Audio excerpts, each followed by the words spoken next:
le monitoring par le BNP ou le NT-proBNP est quelque chose qui est extrêmement complexe. Plus il y a d'études, j'allais dire, moins on s'y retrouve. Ce qui est extrêmement particulier, c'est de voir que nous lançons des études pour le suivi, alors que les seuils véritablement de pronostic et d'optimisation thérapeutique ne sont pas très clairs. Est-ce qu'il faut viser un seuil en valeur absolue? Est-ce qu'il faut viser une diminution, une augmentation de plus ou moins 20, 30, 40%? Est-ce qu'il faut se baser sur le taux de BNP de sortie ou de NT-proBNP de sortie, ou bien sur un élément fixé de façon individuelle? Et c'est vrai que chaque étude va répondre à un élément de cela. Quand on reprend les dernières études qui ont été publiées, en particulier l'étude de Prima ou l'étude Times-CHF, on s'aperçoit que le seuil à viser est un élément extrêmement important.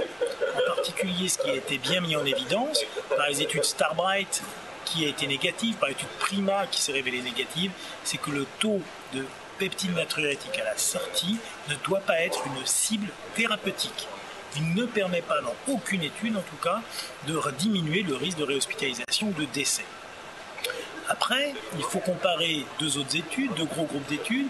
D'un côté, l'étude Times-CHF, 450 patients, tous insuffisants cardiaques systoliques, classe 2 à 3, qui ont été suivis avec un objectif en NT-proBNP.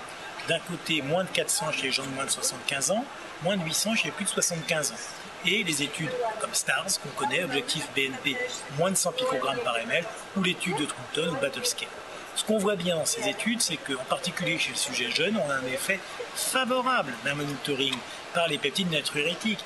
Rappelons que dans le groupe de STARS, on avait une réduction de moitié des événements liés à l'insuffisance cardiaque. Dans Times-CHF, chez le patient de moins de 75 ans, on a également une réduction extrêmement importante des événements, que ce soit décès ou réhospitalisation. Par contre, le patient âgé pose un problème spécifique. Dans les études sur le BNP, nous ne sommes pas particulièrement intéressés à cette frange de la population. Et dans les études sur le NT-proBNP, on sait que celui-ci va considérablement se modifier avec l'âge. Et donc, pour l'instant, on n'a pas trouvé le seuil optimal. Donc, je dirais actuellement que pour les patients jeunes, on connaît les seuils. Moins de 100 pour le BNP, moins de 400 pour le NT-proBNP comme seuil optimal, c'est-à-dire c'est le Saint Graal auquel on doit essayer de parvenir, même si c'est parfois difficile, voire impossible. Et chez le patient âgé, nous n'avons pas encore la réponse. Je crois qu'un travail collaboratif avec nos collègues gériatres est véritablement indispensable.